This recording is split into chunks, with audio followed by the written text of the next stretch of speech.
February was an amazing month for games. Every week there seemed to be a new must-play game coming out. We'll see if March will be the same. Let's take a look at this month's upcoming highlights. In no particular order, first is Bleak Faith Forsaken, a Souls-like created by indie team Archangel Studios. A very ambitious project, they're boasting a very engaging combat system that builds from the likes of great action games. This will be unlike any RPG out there right now. Regardless of their claims, what we've seen in the gameplay so far is intriguing, and the world looks inspired. Coming out March 10th.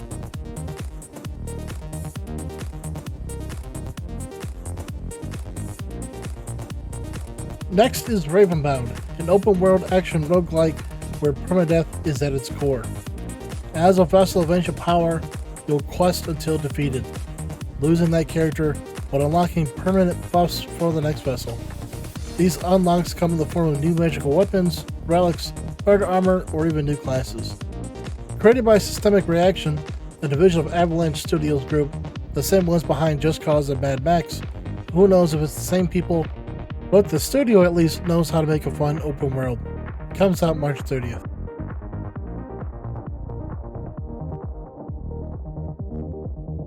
Moving on, Clash Artifacts of Chaos is another single-player adventure. Become a martial arts master as Pseudo, and the Boy, a creature you find that starts your journey.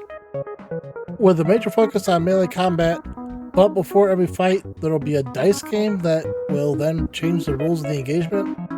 Okay, so Weird Alien Society still has its weird rules. As a note, the game takes place in the same storied universe as Xenoclash 1 and 2. You remember those games from 2009 and 2013. This one, however, comes out March 9th.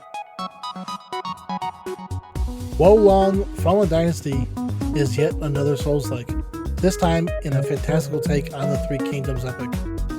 You're a nameless soldier in the Han Dynasty that also happens to be overrun by demons at the moment. Master the sword as well as magic to overcome your enemy. Releases March 3rd.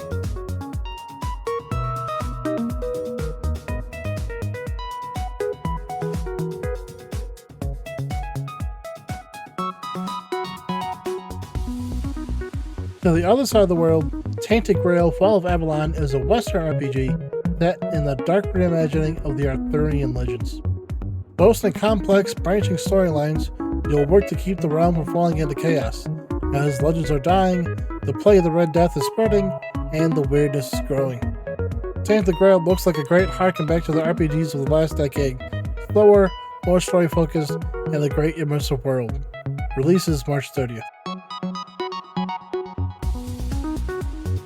Next up is our top pick, The Great War Western Front, a strategy game set during the First World War, and they're taking the Total War approach, where you'll have the grand campaign across the world map, but you also get the RTS action of individual battles. One of the coolest sounding features is the living battlefields. Artillery bombardments, previous fortifications, trench lines, they're all persistent through the campaign. Having the 7th Battle of the Somme will really start to turn the land into the hellscape World War I really was. Add in some online multiplayer, and this could be a great addition to the often forgotten World War I setting. Comes out March 30th. And finally, as always, we don't like to give too much credence to remakes, but System Shock gets the exception. With the original out in 1994, System Shock truly actually deserves to be brought into the modern age. A defining title in its own time, hopefully this remake can recapture the magic. Face off against Shodan, a psychotic AI that has taken over the Citadel Station. Fight to survive the army of cyborgs and mutants she controls in order to stop her from making it onto Earth. Releases sometime in March. That's it, a rather light month, but that gives us time to get caught up on our already expansive back catalog for this year alone. Subscribe here for more monthly roundups and gaming news and updates. Check out our Discord, controlled by a friendly AI. Have a good one.